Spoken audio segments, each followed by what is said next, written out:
butt plug. So Robbie, you've been doing this since 1984. Does it ever get old? No, you know, I have to tell you guys, I had this great happy accident in my career, and that was I did a big science fiction television hit and Nightmare on Elm Street 1 at the same time. And what it did for me, when you're an actor in horror like science fiction and fantasy, it's universal in the truest sense of the world. Those films speak the language of film. So I became an international actor overnight. And let me tell you, there's nothing more fun when your pilot doesn't sell than to chase some girl that looks like Penelope Cruz around a castle in Spain. Here it is. Your first Monsterpalooza, you're the star of the show. What keeps you there? Don't say that too loud. Kane Hodder's around here. It choked me out. I mean, you could be relaxing on your yacht. What brought you here? Listen, I'm always working, and it's great to do the cons here and in Europe and in Asia, because I always have something coming out, you know, and it's a great chance for me to promote it with the fans and to see the fans. It's great fun to see, and this, you know, you guys, this show, I can't tell you the incredible memorabilia I've seen. I just saw some phenomenal Turkish posters of Heather and I saw an unbelievable opening day Paris Nightmare 6 3D poster of Freddy, and it's me camping around in the makeup and the sweater with the 3D glasses on. I know there's two versions. One I'm doing kind of a Bob Fosse pose, and the other one, it's just a straight-on shot of me without the hat on. But they're really rare, and you know, as you know, as a collector, all the 3D stuff is going through the roof now. So any of you guys have your old Vincent Price 3D posters, you should have them reevaluated or get some UV glass on them. But it's great because I love being able to talk to the fans and promote stuff. Some stuff falls through the cracks. Some stuff gets rediscovered and achieves a kind of cult status.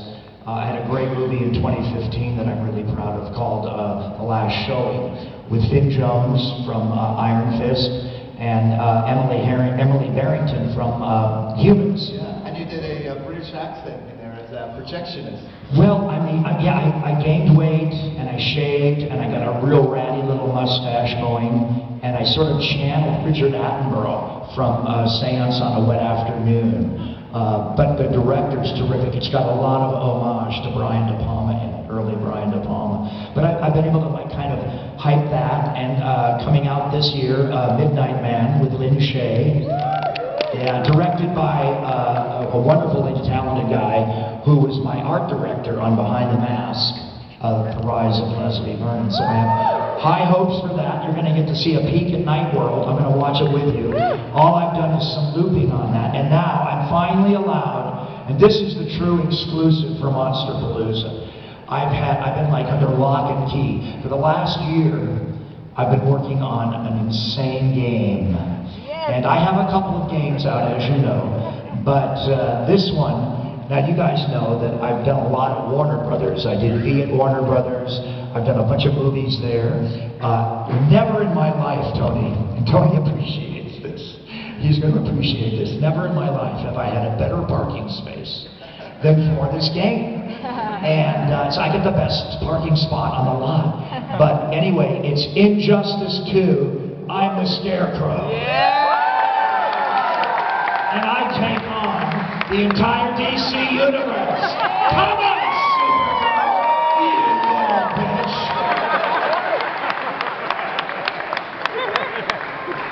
Well, you've done a ton of voiceover work over the years.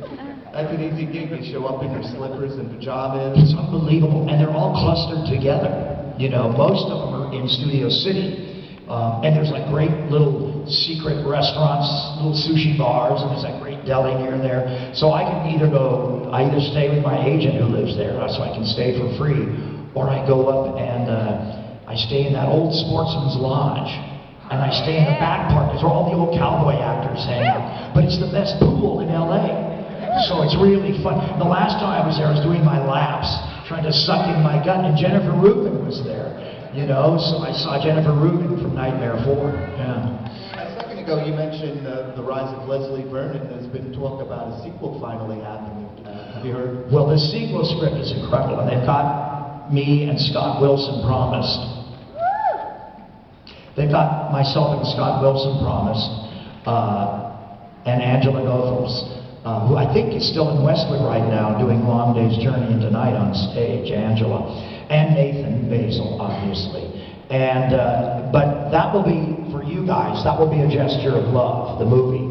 What we really want to do is a graphic novel, and then an Indiegogo fundraiser to support our pitching. We're all going to be pitching it as a series, and it will really highlight Angela as a kind of 30-something Buffy training survivor girls, because there's been, unlike the zombie apocalypse, in our world, in our universe, there's been a recurring of famous serial killers coming back to the fore.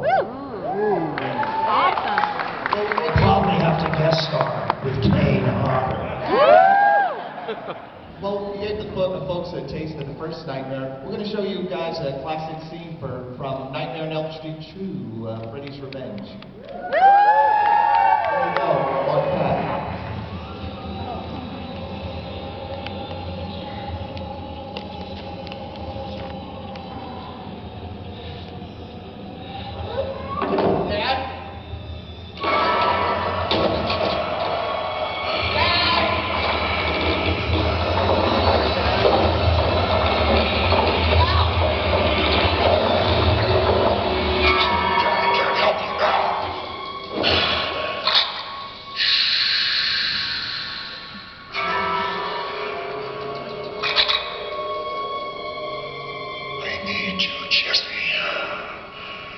We got special work to do here, you and me.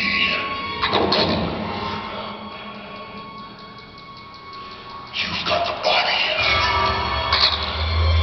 I've got the brain.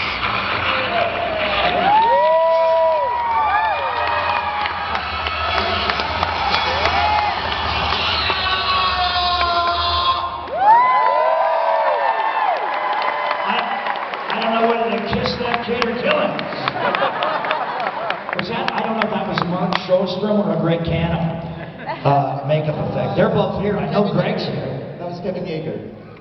No, Kevin Yeager did me, but I think the brain Shostrom. was Shostrom, yeah. Working with Kevin. And Greg Cannon did stuff on that too, yeah.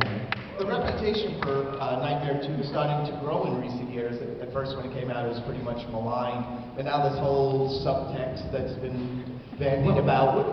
When you were shooting it, was that relevant at all? Yeah, and you know, some people are in denial about this. But we always played the fact that these kids grew up together, these buddies. And, you know, there's that really fine line in friendship when you're young and full of hormones. You know, they explore that in that great Malcolm McDowell movie, If.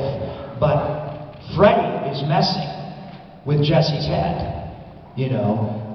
Freddy's messing with Jesse's head and the boys, and he's manipulating them a little bit. And, you know, back in the day, there were people doing thesis papers at some of the biggest universities, and they were calling, you know, that, they were saying that's some of the first gay horror ever done on film. And there had been that one with Susan Sarandon and Catherine Deneuve, The Hunger. But we were playing with that, yeah. I mean, it wasn't like discussed a lot, but I mean, I remember talking about that with Mark, and I remember talking about it with Kim. And, you know, I think Jack and the writer, there were so many other elements that they were concentrated on. They weren't really flying that flag, but they knew we were hitting that as one of the levels of the script. Because there's, like, obviously Bob Shea does a cameo in it as an S&M bartender. And there's a, you know, full bondage scene, you know, in the shower. I mean, come on, guys. Well, the second one made even more money than the first first one. Things really went supernova on the third film, Dream Warriors.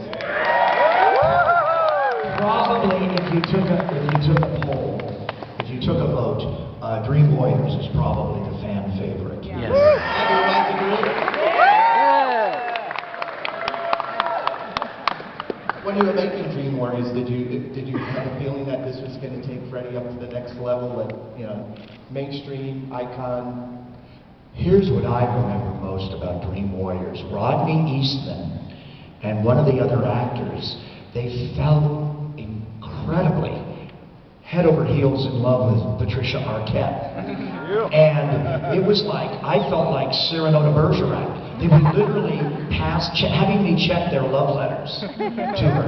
It was crazy, and so I remember that, and then I believe Priscilla Pointer worked in that film, in the clinic, and I had seen Priscilla Pointer, Amy Irving, Carrie's mother, on stage in New York as a young actor, and I had a huge crush on Amy Irving's mother, who later married Steven Spielberg, Amy Irving. But I was like, so it was very awkward for me, because she was there with her husband all the time on the set. And I kept wanting to tell her, oh man, I saw you in Play Strindberg at Lincoln Center.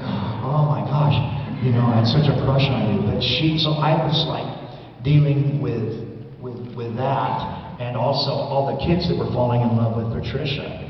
But I did come up with probably the most famous line of the franchise in that movie. And they had written an awkward line, something like, gee, Jennifer, now you're in the big time, or something like that. And I kind of switched it around and made it fit in Freddy's mouth, and it became, welcome to prime time, biatch.